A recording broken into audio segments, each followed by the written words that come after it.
hello' students তো বহুতো second year ছাত্ৰ ছাত্ৰীয়ে সুধি থাকে যে এতিয়া আমি ছাবজেক্ট চেঞ্জ কৰিব পাৰিম নে ষ্ট্ৰীম চেঞ্জ কৰিব পাৰিম নে বা মিডিয়াম চেঞ্জ কৰিব পাৰিম নে তো এনেধৰণৰ বিভিন্ন প্ৰশ্ন ছাত্ৰ ছাত্ৰীসকলে সুধি থাকে তো সেই উত্তৰত আহিছে এখন ন'টিছ আৰু ন'টিছখন হৈছে খুবেই ইম্পৰ্টেণ্ট যিসকল ছাত্ৰ ছাত্ৰীয়ে বিচাৰে যে মই এতিয়া ছাবজেক্ট চেঞ্জ কৰিম বা আমি ষ্ট্ৰীম চেঞ্জ কৰিম তো যিসকলে চেঞ্জ কৰিব বিচাৰিছে তেওঁলোকৰ আহিছে এইখন ন'টিছখনত লিখা আছে it is notified two all the heads of the institutions that the online portal for correction of registration for the session 2024-25 will be made live from 7/8 to 27/9/2025 তো ইয়াতে লিখা আছে যে আমাৰ যোনটো কাৰেকশ্যন উইণ্ড' আছে মানে কাৰেকশ্যন ৰেজিষ্ট্ৰেশ্যন তোমালোকৰ 2004-2005 আছিলে ৰেজিষ্ট্ৰেশ্যন কাৰ্ডখন চাব পাৰা তোমালোকে তো সেই ৰেজিষ্ট্ৰেশ্যন কাৰ্ডখন যদি তোমালোকে চেঞ্জ কৰিব বিচাৰা বা কাৰেকশ্যন কৰিব বিচাৰা তেন্তে টাইম আছে 7/8 পৰা 27/9 অৰ্থাৎ তোমালোকৰ মানে ছেপ্টেম্বৰৰ 27 তাৰিখলৈকে সময় আছে তো ইয়াতে দিছে it is there for request to all the concern to visit the link ইয়াতে লিংকটো দিয়া হৈছে কাৰেকশ্যনৰ correction.assamhighersecondaryregistration.in और অফিচিয়েল ৱেবছাইটতো পাই যাবা তোমালোকে ASSEB ডিভিজন 2 যোনটো আছে ৱেবছাইট তাতে পাই যাবা তো তোমালোকে কিন্তু নিজে কৰিব নোৱাৰিবা সেয়া কলেজৰ পৰা বা স্কুলৰ পৰা কৰি দিব লাগিব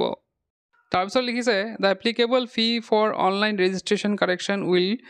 বি 200 পাৰ ষ্টুডেণ্ট তো ইয়াতে 200 টকাকৈ ল'ব পাৰ ষ্টুডেণ্ট তাৰপিছত the payment of the fee for correction should be completed within 10 days তো এইখিনি 10 ডেজৰ ভিতৰত পে'মেণ্টটো কমপ্লিট কৰিব লাগিব তো ইয়াতে আৰু এখন ফৰ্ম আছে তো ইয়াতে চোৱা ইয়াতে ৰেজিষ্ট্ৰেশ্যন নাম্বাৰটো লিখিব লাগিব তোমালোকৰ তাৰপিছত ইয়াতে ইনষ্টিটিউশ্যন নেম আৰু কোড যোনটো মানে যোনখন কলেজত পঢ়ি আছা তাৰ নাম আৰু ইয়াৰে তোমালোকৰ কোডটো দিব লাগিব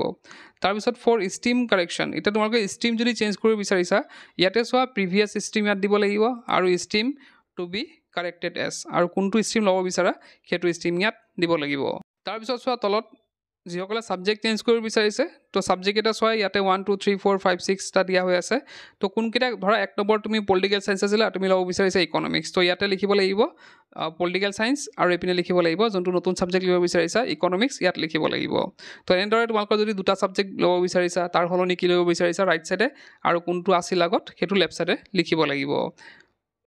তাৰপিছতে হয়তো কাৰোবাৰ ফটো কাৰেকশ্যন থাকিব পাৰে হয়তো ফটো খেলি মেলি আহিছে বা কাৰোবাৰ অহা নাই তো তেনে ক্ষেত্ৰত তোমালোকে কি কৰিব লাগিব ইয়াতে তোমালোকৰ যোনটো বক্স দিয়া হৈছে তাতে কি কৰিব লাগিব তোমালোকৰ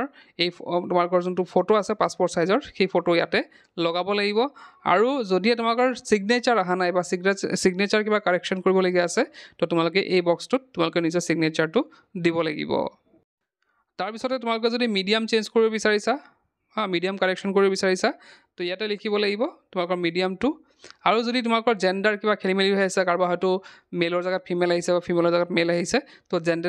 জেণ্ডাৰ কাৰেকশ্যনৰখিনি মানে কাৰণে তোমালোকে ইয়াত কি কৰিব লাগিব নিজৰ কাৰেক্ট জেণ্ডাৰটো লিখি দিব লাগিব তো এইখিনি আছিলে আৰু ডিক্লেৰেশ্যন বাই দ্য প্ৰিন্সিপাল তো সেইখিনি গোটেইখিনি প্ৰিন্সিপালে